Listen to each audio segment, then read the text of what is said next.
تو یہ صحابت ہے مختلف اللہ پاک نے مراتب عطا فرمایا پیغمبر کے واسطے سے. ایک میں عرض کرنا چاہوں کہ جس کو اللہ پاک نے جو کچھ عطا فرمایا ہے، جو کچھ اللہ پاک نے مجھے اور آپ کو عطا فرمایا ہے، اس کو آپ تقسیم کریں. مال کے لیے تو ہم کہتے ہیں کہ مال کے لیے اللہ نے حکم فرمایا انفقوا مما رزقناکم، جو کچھ اللہ پاک نے تمہیں دیا ہے رزق تو اللہ کے راہ میں تقسیم کرو. لیکن یہ بھی ذہن میں رہے اس کا صرف اتنا ہی مفہوم نہیں ہے، بلکہ جو کچھ بھی اللہ پاک نے آپ کو عطا فرمایا ہے تو آپ یہ تقسیم کریں. آپ کو مال دیا ہے اس کو تقسیم کریں، آپ کو علم دیا ہے اس کو تقسیم کریں. اللہ نے آپ کو عزت دی ہے تو اس عزت کو آگے تقسیم کریں. عزت کیسے تقسیم ہوگی؟ مجھے اللہ پاک نے عزت دی ہے تو اپنے ساتھیوں کو میں عزت دوں، ان کا وقار بلند کروں، ان کا احترام بحال کروں، ان کا عزت ان کی بڑھاؤں. مجھے اللہ پاک نے عزت عطا فرمائی ہے تو میں اپنے ساتھیوں کو عزت دوں، ان کا احترام کروں، ان سے محبت کروں. علم دیا ہے اللہ نے مجھے تو میں اپنے ساتھیوں کو منتقل کروں. اللہ نے مجھے سمجھ دی ہے تو اپنے ساتھیوں کو سمجھ منتقل کروں. مال دیا تو مال منتقل کروں. اس لیے بھائی حضور کو اللہ پاک نے اتنا بڑا مقام عطا فرمایا، اتنا بڑا مقام عطا فرمایا، اتنا بڑا مقام عطا فرمایا کہ آپ کے مقام اور رتبہ کے ساتھ تمام انبیاء علیہ السلام بھی نکل سکتے. آدم، نوح علیہ السلام، موسیٰ علیہ السلام، حضرت عیسیٰ علیہ السلام، ابراہیم علیہ السلام، جد الانبیاء ہونے کے باوجود بھی وہ ہمارے پیغمبر صلی اللہ علیہ وسلم کے مقابلے میں نہیں ہیں عزت کے اعتبار سے. اللہ پاک نے ارشاد فرمایا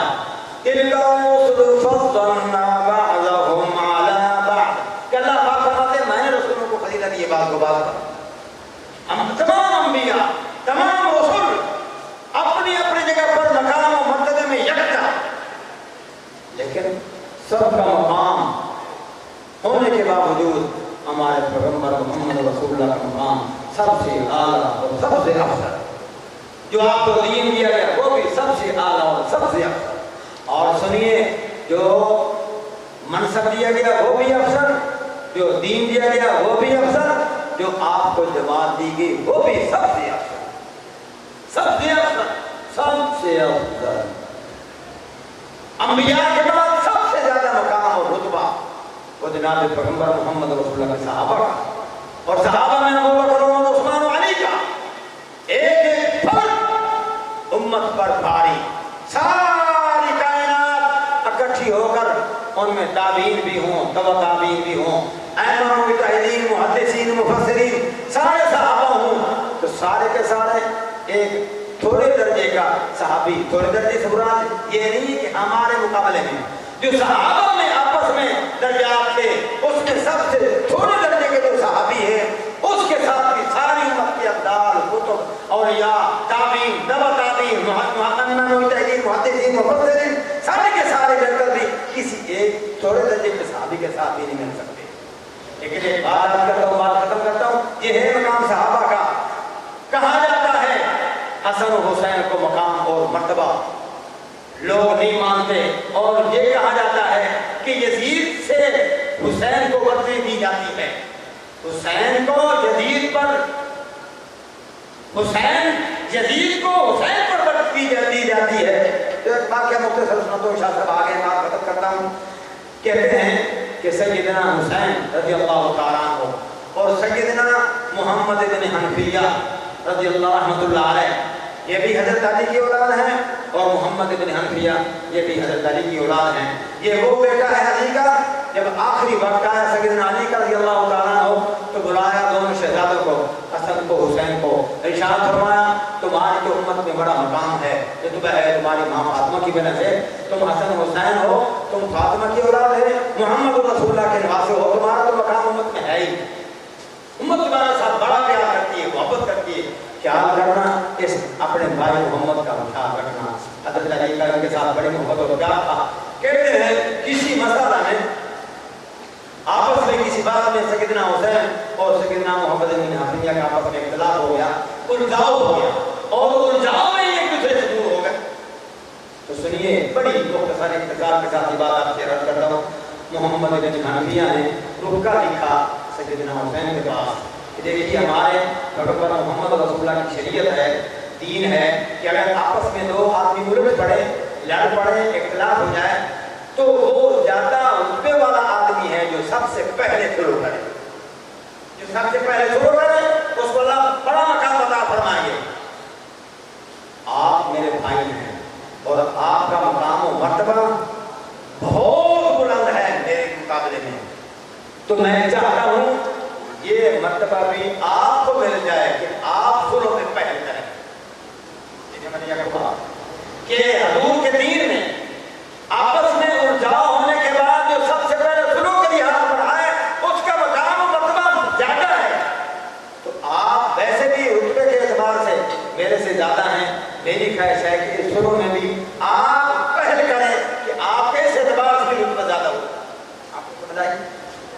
اس بات فرماتے ہیں رہی میری اور آپ کے آپس میں تقابل کی بات، تو میں آپ سے کہہ دوں میری ماں، سنیے کیا کہہ رہے ہیں، بھائی جو علی المرتضیٰ کے بیٹے ہیں انہی کے نسل سے ہیں، ماں کا پھاٹا ہے، بھائی کہتے ہیں، محمد بن حنفیہ کہتے ہیں رہی میری اور آپ کے رتبے اور مقام کی بات، تو میں جس عورت کا بیٹا ہوں اس جیسی اتنی عورتیں اکٹھی ہو جائیں کہ زمین پر جائیں، میری ماں جیسی عورتیں زمین پر جائیں، وہ ساری کی ساری عورتیں تیری ماں کے قدموں کے برابر بھی نہیں ہیں، تیری ماں کے قدموں کے ساتھ لگی ہوئی ہاتھ کے برابر بھی نہیں ہیں، تو میری حیثیت کیا ہے، میرا مقام کیا ہے؟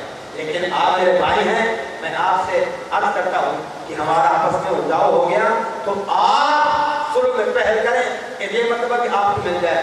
جب علی کا براہ راست بیٹا وہ اپنا مقام و رتبہ اپنے بھائی حسین کے ساتھ یہ بیان کر رہا ہے کہ جس کا بیٹا میں ہوں اس وقت جیسی عورتیں ساری زمین بھر جائیں تو وہ تیری ماں کے مرتبے کے برابر نہیں ہو سکتی، تو یزید کی ماں نے جب میں ہوا اس کی پوزیشن فاطمہ کے بارے میں کیا ہو، یہ غلط ہے، اس کو دور کرنا چاہیے، آگے چلانا چاہیے، اور آپ کو یہ چل نکلی یہ بات الحمدللہ۔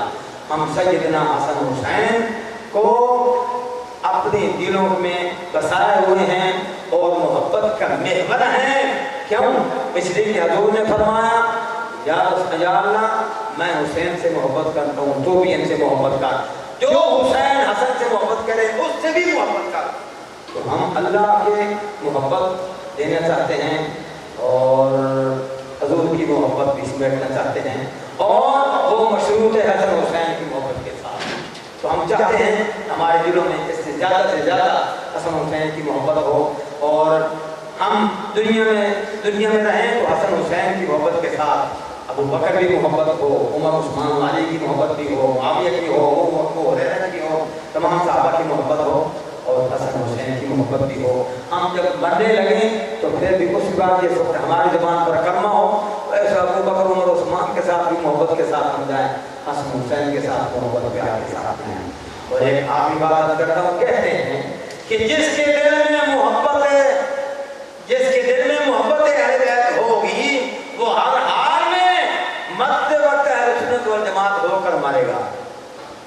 یہ سمجھیے آپ بات، جس کے دل میں محبت اہل بیت ہوگی وہ آخری وقت میں اہل سنت والجماعت ہو کر ہی مرے گا۔ تو بہتر ہے اگر ایسے ہی بات ہے تو ہم جیتے ہی اہل سنت والجماعت کہنا، اور اہل سنت والجماعت کے ساتھ وابستہ ہوں، اور اسی سلسلہ کے ساتھ آخری لمحات بھی ہمارے ہوں کہ ہم محبت رسول بھی ہو، محبت صحابہ بھی ہو، اور اہل بیت کے ساتھ محبت بھی ہو، اور اہل سنت والجماعت کے ساتھ بھی ہوں۔ اللہ تبارک و تعالیٰ مجھے اور آپ کو اپنے بزرگوں کے ساتھ محبت کرنے کی ان کی طاقت کرنے کی توفیق عطا فرمائے۔